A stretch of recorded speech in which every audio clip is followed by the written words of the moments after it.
ഇപ്പോൾ കേരളത്തിൽ തന്നെ ആദ്യമായിട്ടാണ് ഒരു 3 വയസ്സുള്ള ഒരു കുട്ടി സ്ട്രോക്കായിട്ട് വന്നത്. ആദ്യം കണ്ട ഡോക്ടർക്കും മനസ്സിലായില്ല, രണ്ടാമത്തെ കണ്ട ഡോക്ടർക്കും പനിയായി ക്ഷീണം എന്നാണ് അവർ വരുമ്പോൾ പറഞ്ഞിട്ടുള്ളത്. പിന്നെ അത് അഡ്മിറ്റായി കഴിഞ്ഞ് പീഡിയാട്രിസ്റ്റ് നോക്കുമ്പോഴാണ് ഒരു ഭാഗം ഇളകുന്നില്ല എന്ന് പറയുന്നുണ്ടായിരുന്നത്. പിന്നെ 3.5 വയസ്സേ ഉള്ളൂ.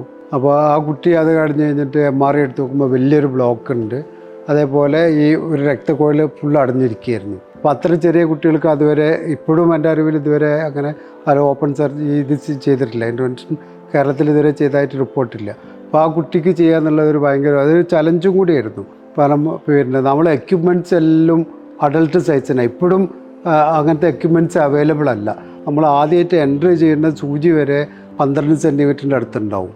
അത്രയൊക്കെ ഒരു ചെറിയ കുട്ടീൻ്റെ ഇവിടെ ഇടുമ്പോഴേക്ക് തന്നെ അതൊക്കെ ഒരുപാട് മുകളിലെത്തും. ആ സൂചി മുറിക്കണം, പിന്നെ കത്തീറ്ററിൻ്റെ സൈസ് കുറക്കണം, പിന്നെ അത് എത്തണമെങ്കിൽ കുറേ നമ്മൾ ഹോം വർക്ക് ചെയ്യണം. കുട്ടീൻ്റെ വലിപ്പം എത്രയുണ്ട് അതൊക്കെ ഹോം വർക്ക് ചെയ്തു. പിന്നെ അനസ്തീഷ്യയിലാണ്. അത്ര ചെറിയ കുട്ടിക്ക് അവരെ രക്തക്കോയിലും വളരെ ചെറുതായിരിക്കും. പക്ഷേ അത് ഒറ്റ പാസിൽ തന്നെ ഫുള്ള് തുറക്കുകയും ചെയ്തു.